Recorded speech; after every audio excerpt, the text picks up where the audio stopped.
Hello everyone, and welcome to today's episode of our first-person puzzle adventure project in Unreal. I hope the stream health is good. Let's just see what's going on here. Okay. Looks decent, but it may need some improvement. So, hello everyone. Oi. How's it going? Hello. Yeah, stream looks healthy, or moderately healthy. We'll see if we need to restart it, but it seems to be in the green most of the time. Okay. Anyone in here? Maybe not. Anyway, Croatia's playing today. Who would have expected that? And right now they're not doing that good, I guess. But what you gonna do about it? So, dearest friends, let's see. Yeah, the stream looks healthy enough. Okay. We're gonna continue today with our first-person puzzle adventure project. And we're gonna set up the dynamic lighting. So, the usual schedule, keeping it rather short today again, unfortunately. 15 minutes warm up and today's tasks. Maybe the internet also warms up while I warm up the stream. 45 minutes we'll be working on the project. 10 minutes recap and closing questions and answers, and a 5-minute closing altogether. So, just type it in the chat if the stream health is good enough for all of you. Hello, Nick. Hello.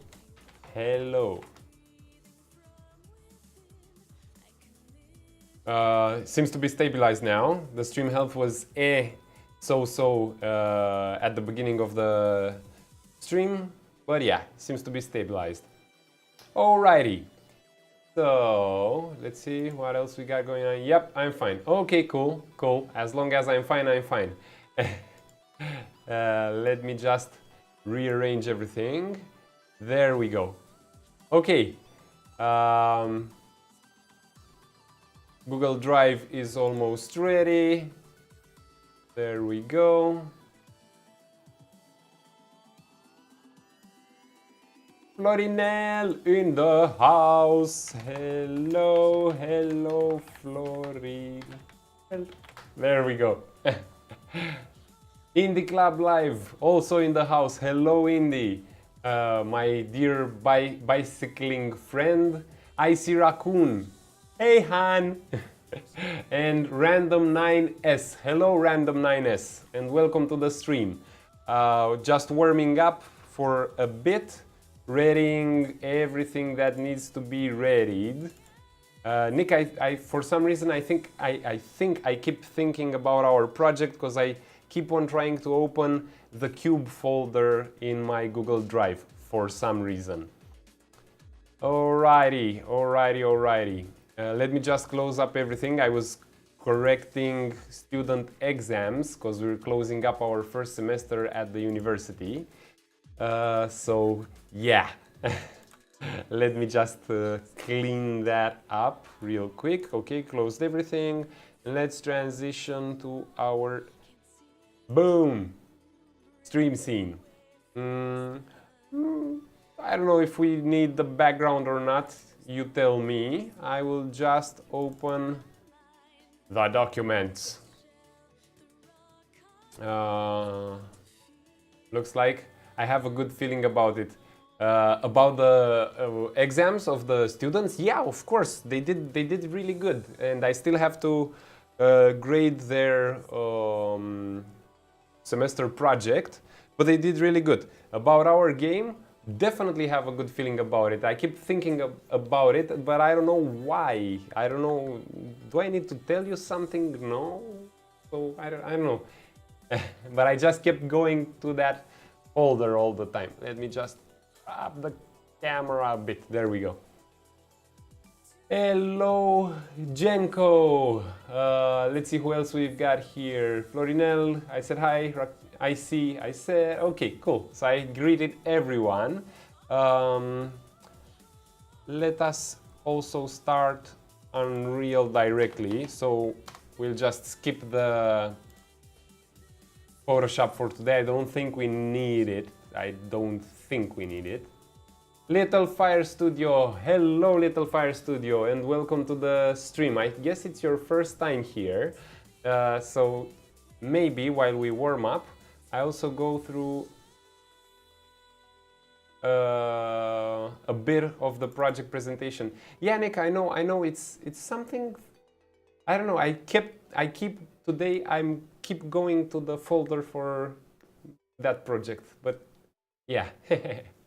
Okay, so what's going on here? We have ourselves a project called Untold Designs.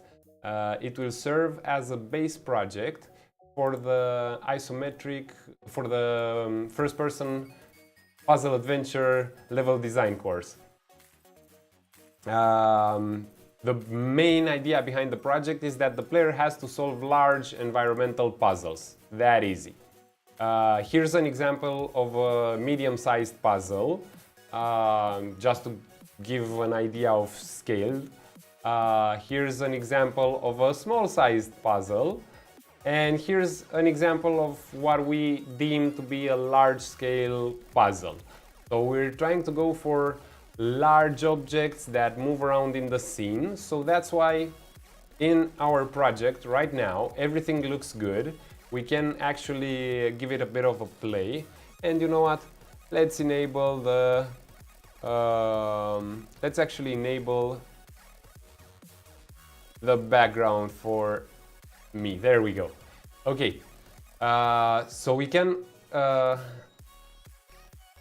have some fun with it. We can move objects around, but the problem is using baked lighting. We run into the following troubles. you will notice that wherever the lighting is baked, let's see, which way, up, up, this happens. And I hope everyone can clearly see this. I'll actually go into full screen as well and try to highlight it. So I hope everyone can clearly see. Let's see. I have to doodle a bit on it.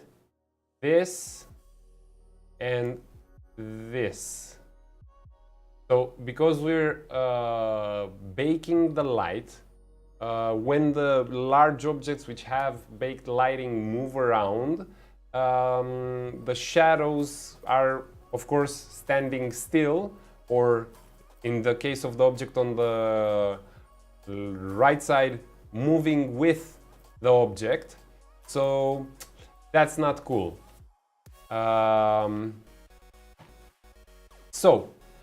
Switching to a dynamic type of light is actually pretty easy. We don't have to do that much.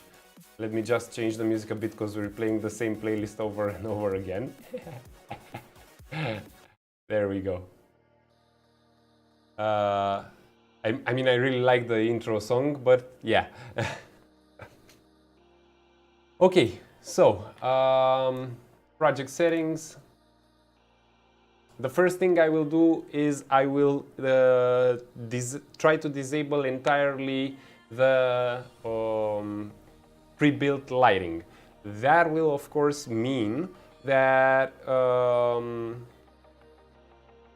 we might actually need to restart the editor. I don't remember exactly, but it might be. So something with light. Allow static lighting. No, don't allow static lighting. And there we go, in the bottom corner it says restart required to apply new settings. So that was about it. One check mark here and we're done. I have to restart the editor. Boink. But yeah, that's how we disable the static lighting. So our first step is to first disable the static lighting and then do all the required setup to enable the dynamic lighting.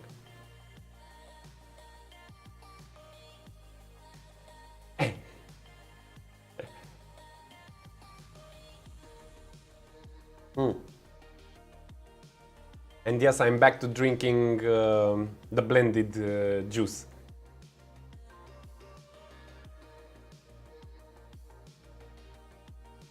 Which is actually quite amazing. Irina did this one. Oh man, I really need to put a rock on that finger. Wow. Wow. Okay. And you know what? Let's actually look a bit around at what mechanics we completed so far. So the interact mechanic, which is physical, gives us a prompt to interact. Put a diamond after we release our project. Yeah, Yannick, I really do hope we'll be that successful. And if we are, I'll definitely put a rock on it. Okay.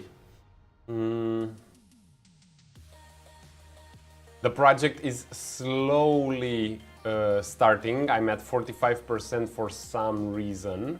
50%. Slowly. Because of the change I made. It's probably it probably took some time to purge through the light maps we had baked on preview or whatever we did.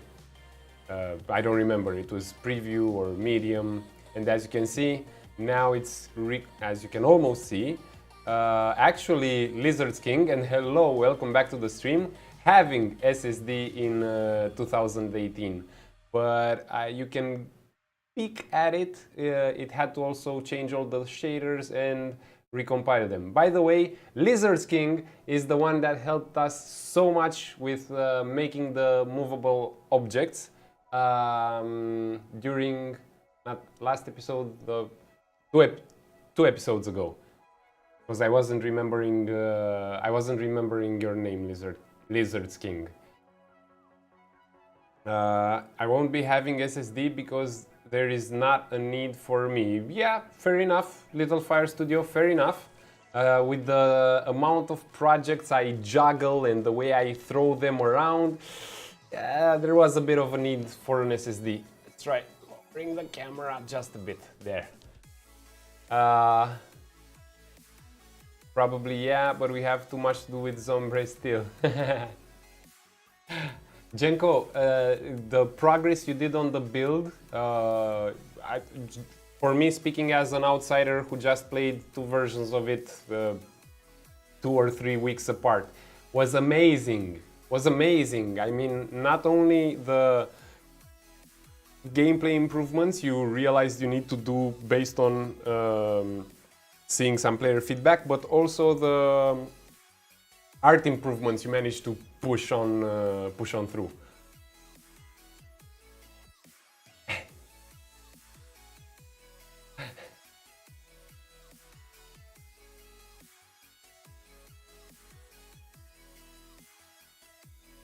No, Lizard's King, he was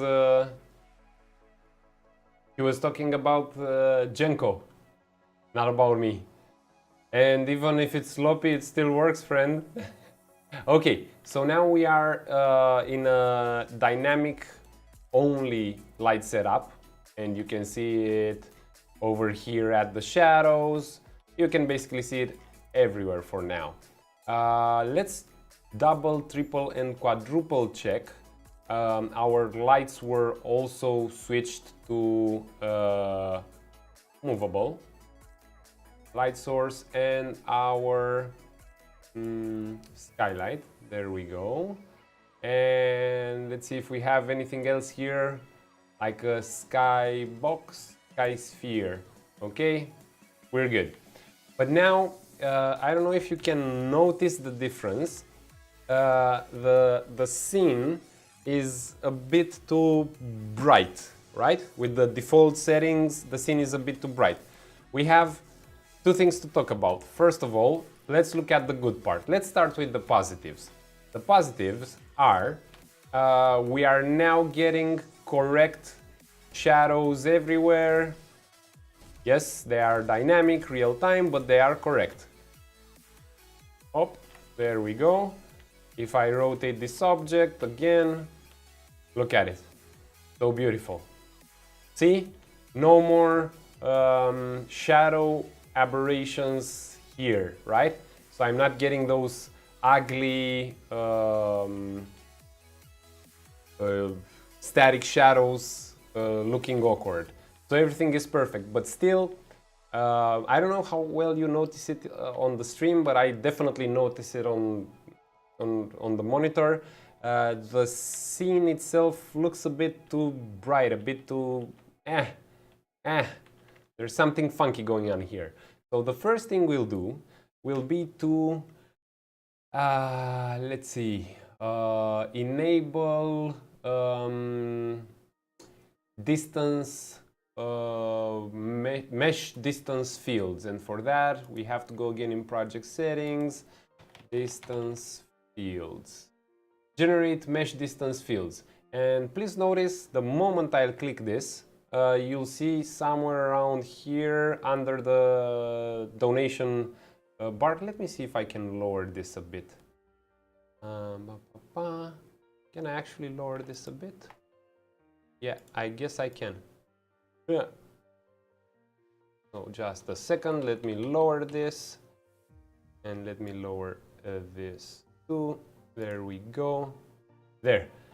You'll see the project starts to generate mesh distance fields. So I'll just enable it, boink, and there we go. Okay, restart required, and then we'll start generating them. So let's hit another restart, shall we? Restart.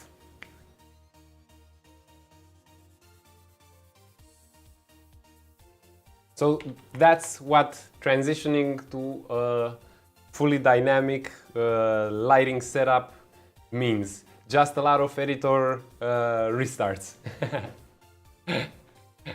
Hello, Hikosa and Deckle Smurf. Oh, Commander Root is back. Very nice. Very nice. So this is what we're talking about. And now, as you can see, I am getting some mesh distance fields, but they look very, very off. So they're not exactly what I need them to be. This might be because of their resolution, maybe. So let's try to explore a bit the issue and why it's happening. I just double click it, compiling some shaders. I had it there generating mesh distance fields, but just for a second. And let's see what's going on here. Distance, field resolution, scale. Let's see if I need to increase it or decrease it. Let's go for 2 and see how it looks like. 4. Resolution scale. I'm pretty sure that if I scale upwards... Okay, now we're generating it. Generate mesh distance field. Let's try a 0.25. Poink. Okay, I will just disable it and enable it again. And I still have this. It might also come from ambient occlusion settings, so I'll have to probably find out what's going on there. Two-sided distance field generation. No, I don't necessarily need that. Okay. Okay. Yes. There we go. I fixed it. Okay, so it's fixed almost everywhere. But now I have the following problem. Because I am using this object everywhere, so this cube is scaled and stretched here. Of course, I'm not getting the perfect distance field resolution when it's scaled a lot and it's big. If you can notice it here acting up. I don't know how well it shows up on your display, but you can see these streaks here. They're everywhere. Yeah, you can definitely see those. So I'll have to again edit a bit its resolution, just a bit. Distance field, and maybe let's try it again with increased value. I don't have a tooltip for some reason, so I can't tell if increasing it actually increases the resolution or decreases it. So 8x8 distance field, and now when I generate it and I save it, let's try it out though. Oh, yes. Building mesh distance fields, you can see it here for one mesh. Yeah. Okay, 60 by 60 by 60 distance field, 12 triangles. Click save to apply resolution. Done. However, I'm still not getting the good result, so I'll still have to fiddle with it a bit. Let's go with an extreme value. Distance field, maybe 8. Nah. Save. Come on, come on. Are you building it or are you not building it?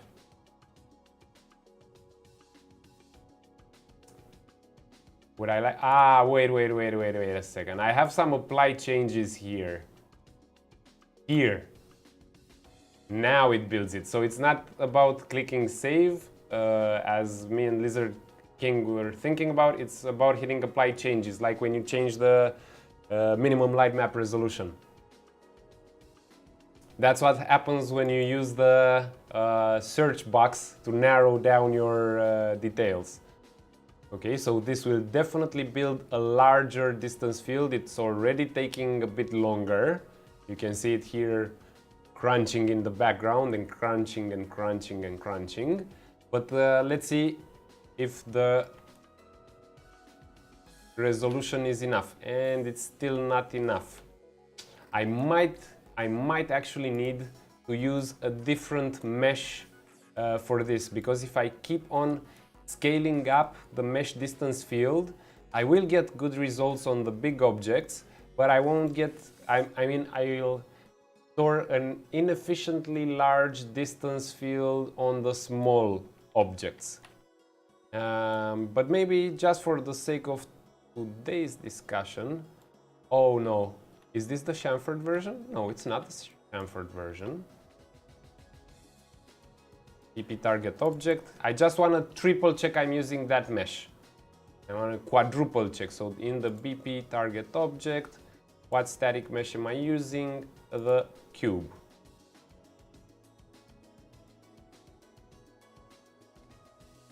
Folks, that's why you double and triple check what object you're using.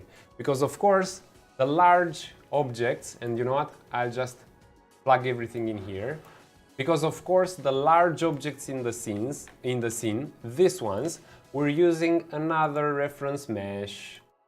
There we go. So that was the issue. And let's see if I can find it around here. Apparently Croatia scored a goal. That's the loud bang, I hope.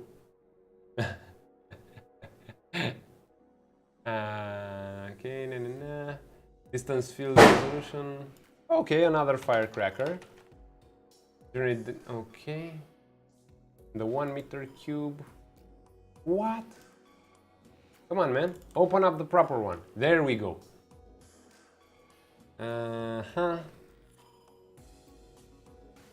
I can't see the checkbox. Yeah, I also jumped a bit. Sweaty palms. I can't see the...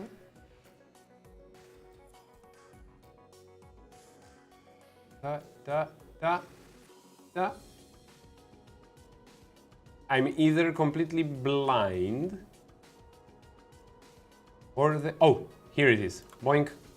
Generate mesh distance field. Load for collision. LPV. Light map coordinate. Okay. Okay. Distance field resolution scale. It's already set to 2 by default. Let's set it to 4 though.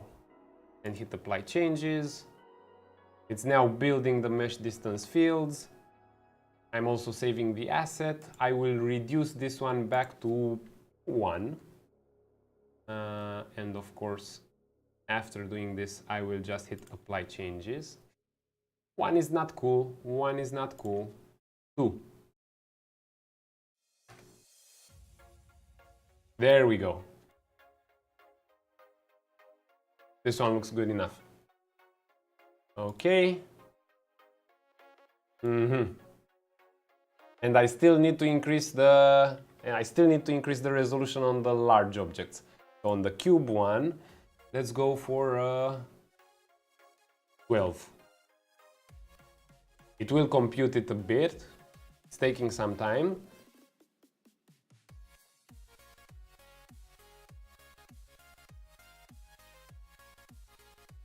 Nice and slow. Did Croatia really score? I don't have my mobile phone with me.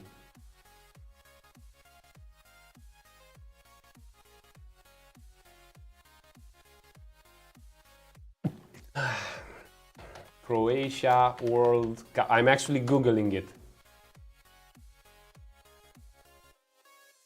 Yep, they did. Yep, they did.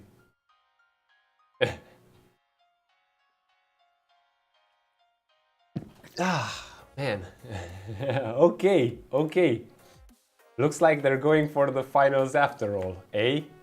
Which is insane if you ask me. Nope, I'm still getting artifacts. I'll increase it even more. 24. I'll just go creative. Oh, I've hidden under my desk because of a firecracker. Yes. Thank you, Florinel. That was the most muffled sneeze I would ever pull off on stream. Okay, so 1-1. Wow.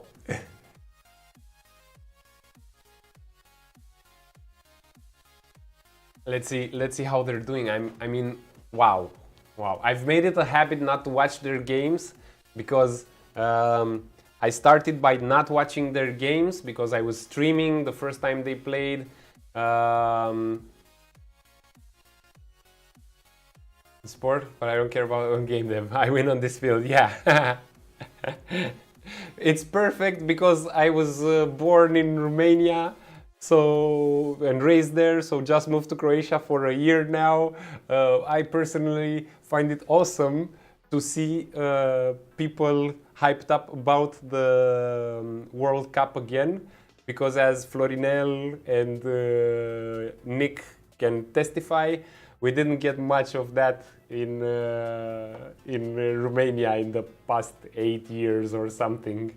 But they closed. By the way, they closed everything here. They closed the stores, the kiosks, everything. They just closed everything down. Okay, so I'm definitely not getting good results with the mesh distance fields. Exactly 1 year. Exactly 1 year. I know because I had to renew my rent contract, so that's how I know a year has passed. I'm not getting good results with the increasing the mesh distance fields. It might also be because of the scale I'm applying to this object. So I'm scaling it 13 times in one side and 6 times in another side. I'll try one more time. Yes. Florinel, I was trying to stay somewhat positive, man.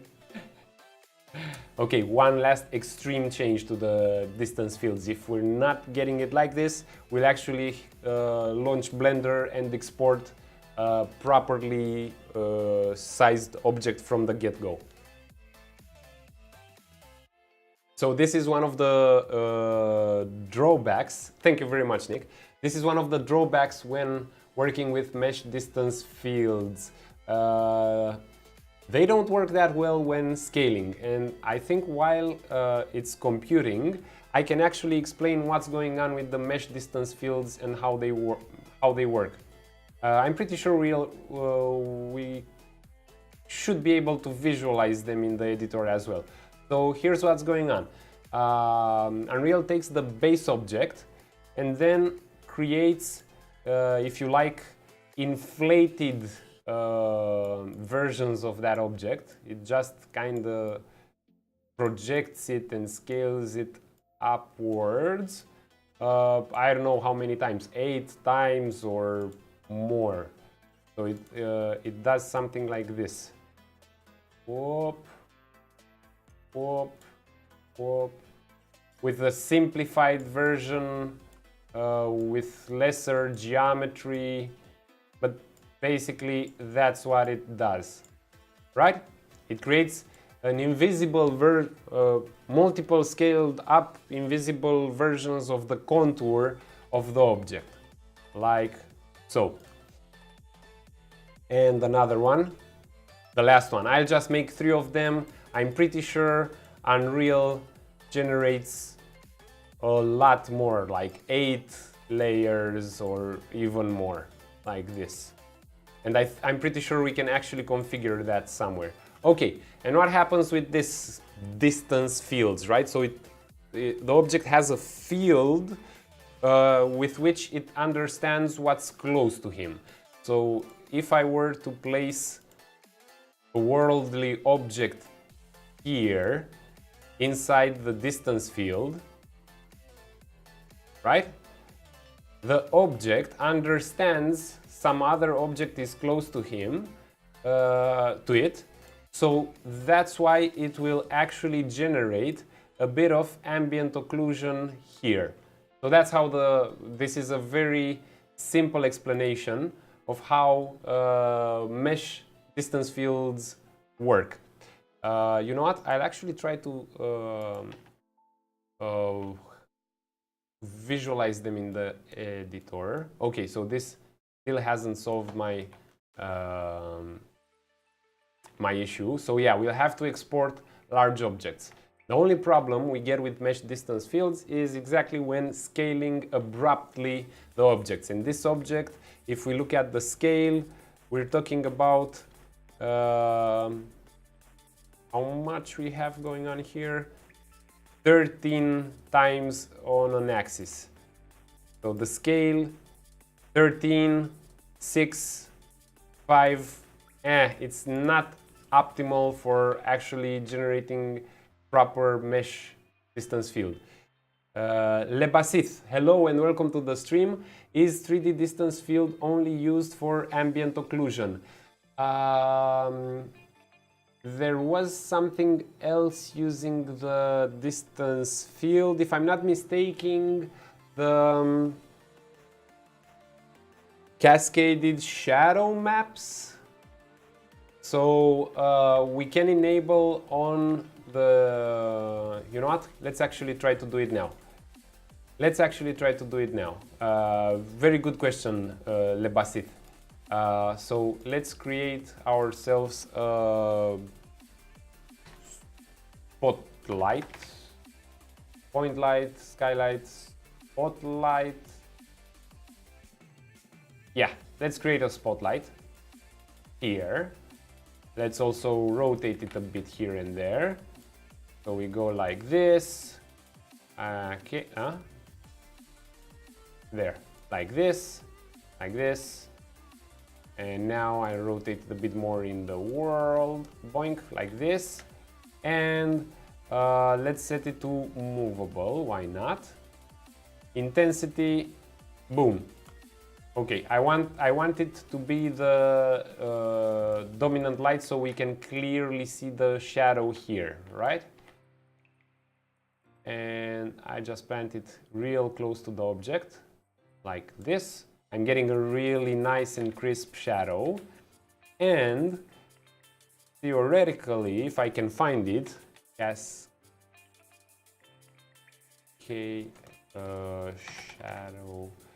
cascaded shadow map, dynamic, volumetric,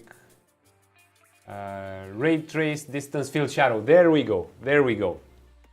It is also used by the ray trace distance field shadow. Please observe the tip. So I'll draw you where to look.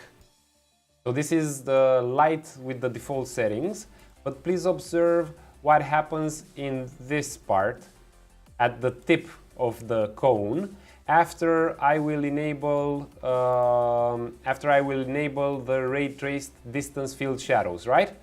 So 1, 2, 3, boom. Did you notice it?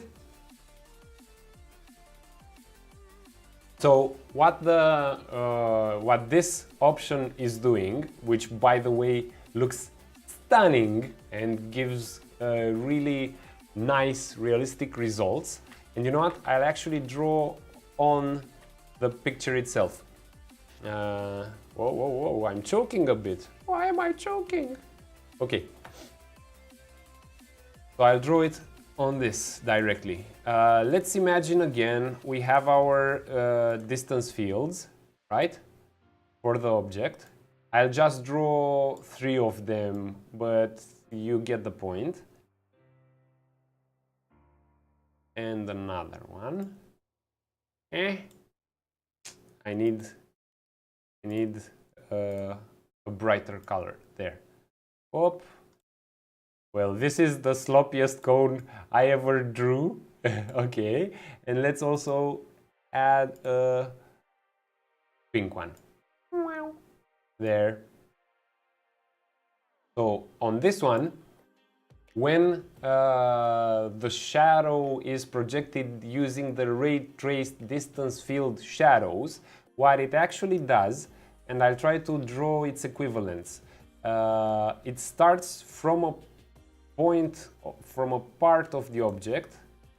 It actually starts drawing based on the distance field mesh, the shadow, or the multiple shadows, if you will. So I used blue, which should be somewhere around here. And then I used green, which should be somewhere around here. As you can see, there are multiple shadows overlapped here, if you like, and fading in between. And the actual object shadow, let's make it with yellow, because that's how the object looks like, is actually something like this here. There we go. So I hope this kind of explains it right. Yes, Lebasit, I definitely lose performance.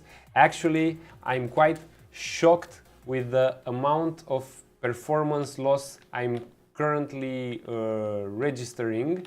I mean, it's killing it with such a simple object and such a simple light. I think we can still improve it a bit here and there. So for instance, the shadow resolution scale might be decreased a bit, but then we might make it a bit too pixelaty, maybe. Or the restart offset depth scale.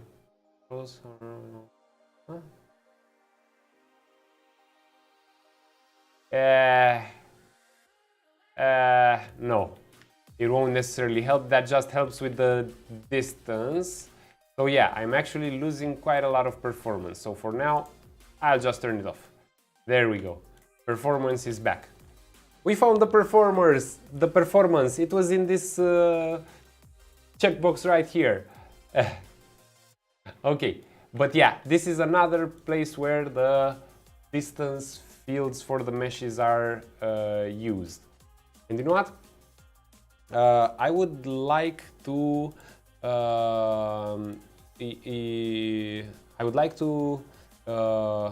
check again the score for Croatia versus England, of course. It's still 1-1. But I would also like to enable the screen space ambient occlusion. And if I'm not mistaken, we'll have to go again in the project settings. So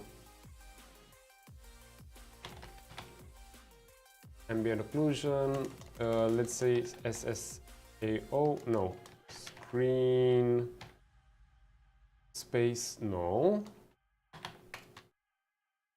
It's enabled by default in the rendering settings. Let's double check we checked everything, and I think we're good to go. So project, editor, platforms, plugins.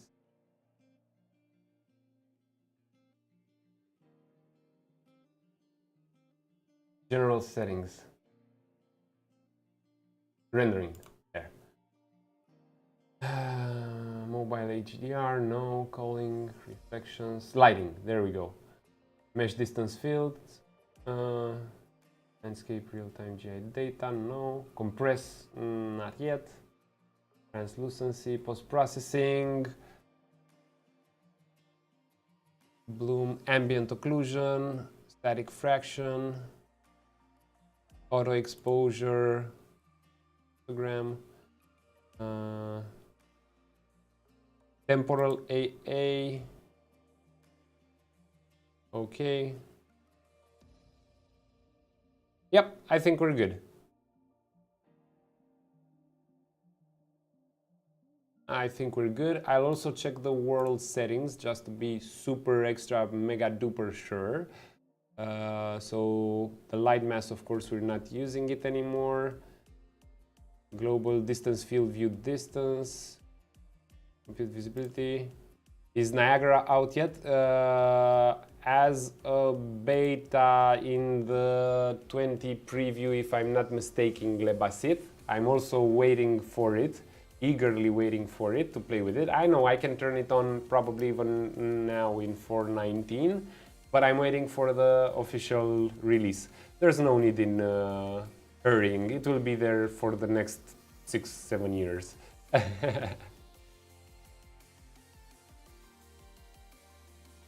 Yeah, we should be good. We should be good. I also want to check if the object itself... but not this one. This one? has any settings for ambient occlusion. Nope, we're good. We are good. There we go. But now I'll have to create some large-scale objects. So this way I can put them in the scene and use their proper distance fields. Which is quite a shame because I was hoping I can keep on prototyping with scaled version of the 1 meter by 1 meter cube. But yeah, we're getting a lot of artifacting. Yeah, and it's not looking pretty. Maybe this one, let's see the scale on this one. So the scaling on this one is 11.5.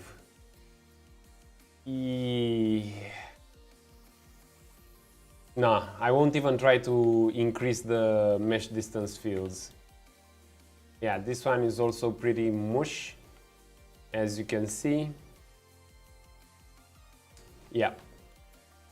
Do I have a scaling here maybe? We don't need this anymore. Distance field, indirect shadow, override distance field, self shadow. Let's try this one. Shadow bias, and if I increase it, it should clear it out because this is used for large objects, but nah. No, I'll just have to export. I'll just have to export properly scaled object, because this is one of the downsides of not using static lighting. You can't go loco with scaling that much, or at least I don't know. I can't use one model for whole game. Actually, Lizard's King. That's what I really love about static lighting, is that just by tweaking the light map size, I can get away with prototyping almost half of the game's duration. I can get away with prototyping and just scaling the light map resolution per object, which helps me focus on gameplay, not on producing the art assets early on when exploring and prototyping. And Unseen Energy, thank you for the follow. You made a troll from our isometric RPG dance. Lebasit is asking, what do I call dynamic lighting? Well, exactly this kind of setup with one or two lights in the scene at all times, which cast only dynamic shadows. So, for instance, I don't know, I can move something in the scene. Let me just put a huge snap size. So I can move something in the scene. There we go. And as you can see, the shadows get updated properly. I'm not depending on light maps and rebuilding with the light mass every time. That's what I call dynamic lighting. I'm not talking about having a light that moves all the time, but that's also possible in this solution. I'm just saying, as Lizard's King explained it, I'm not baking anymore with light mass, so it's set. But the downside is now I have to export quite a few objects. So let's actually do this. I don't know where I have my blender. Where are you, Blender? This is some Blender, but it's not the Blender result I was looking for, but this is the Blender I was looking for. So, let us create ourselves a box. Okay. Yeah, so by default, Unreal Engine comes with the static lighting setup. And the static lighting setup, at least the one from Unreal Engine, and I've worked with a few engines so far. I'm just kidding, I worked with a lot of engines so far. Is by default set up to use static lighting. Static lighting where you have to bake the shadows in a static scene, and you can't move large objects around. And if you want, I'll show you before we close the stream in about 10-15 minutes or so.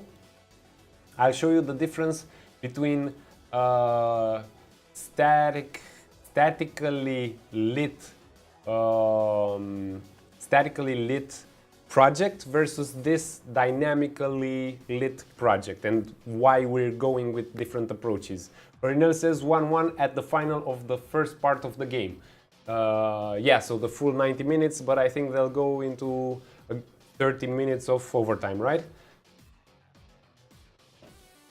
But that's insane. That's insane. Nobody expected Croatia to get that far. And Lizard's King, if I'm not mistaken, you're from Russia, but I'm pretty sure, I mean, I wasn't expecting it. I'm pretty sure you guys weren't expecting it either, for Croatia to get past Russia. That was indeed a surprise.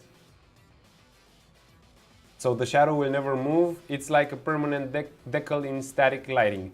Exactly, Lebasit. I actually have a project and I can show you. I can open up the project and show you. Do I support Croatia? I didn't watch any of their games. I'm not gonna start now because I don't want to jinx it, Lebasit. But yeah, it's hard not to cheer for them and not to support them when you see everyone around you doing the same. I don't know. Maybe I'm too easily influenced socially, but that's how I work. The stream health isn't looking that good, but let me know, guys, how it's working on your side. Looks like we're losing it. Is it still moving around, or did we lose stream?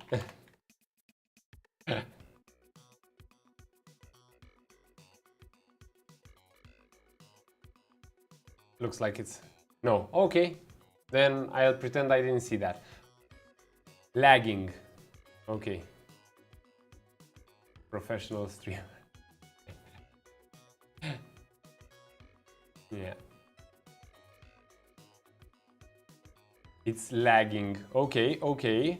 I will quickly restart it. Ah.